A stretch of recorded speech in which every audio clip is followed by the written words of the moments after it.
A tense row erupted on Newsnight when Donald Trump's former ambassador defended the US leader's first 100 days in office. BBC Newsnight's Adam Fleming was forced to intervene as guests came to blows during the program as they reacted to President Donald Trump's first 100 days in the White House. The leader's former ambassador, Carla Sands, praised Trump and claimed there were promises made and promises kept, adding, "I'm enjoying the 101st day of the golden age of America. He's right now in the White House surrounded by some of the top CEOs of the world, and they're talking about the investments they're bringing to the United States, creating jobs. President Trump has already bought over 300,000 new jobs."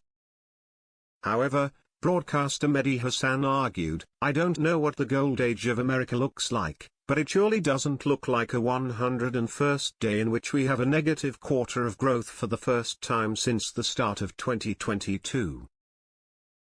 Let's not forget, at the end of 2024, Donald Trump inherited an economy with a final quarter of growth of 2.4% annualized, and today, we discover the first quarter of 2025 is minus 0.3%. A majority of Americans, including 51% of Republicans, say they believe Donald Trump's policies could cause a recession this year.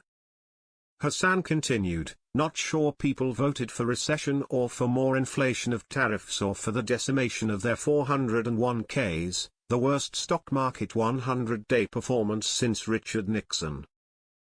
He has kind of taken an economy, which that left-wing rag, The Economist magazine, called the envy of the world, and he's trashing it. I'm not sure why.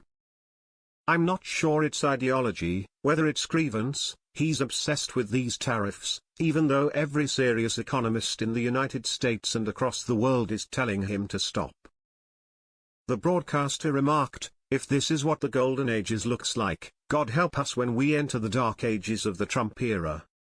After Newsnight presenter questioned Carla and stated that she can't argue with the numbers, the ex-Trump ambassador retorted, I can argue with the numbers." Carla claimed, he inherited Joe Biden's numbers. It was an inflated economy from pumping taxpayer money. This was government spending propping up the U.S. economy and creating unsustainable debt, trillions of dollars of debt.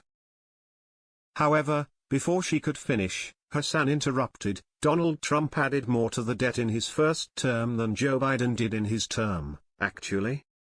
Carla responded, "He had COVID hit, so that's a tilt," and Hassan fired back, "So did Joe Biden." While she continued to make her point, the broadcaster argued, he added to the debt prior to COVID with the tax cuts for millionaires. As Carla pointed out, "You're speaking over me." Adam warned, "Yeah, let's be polite on the 101st day."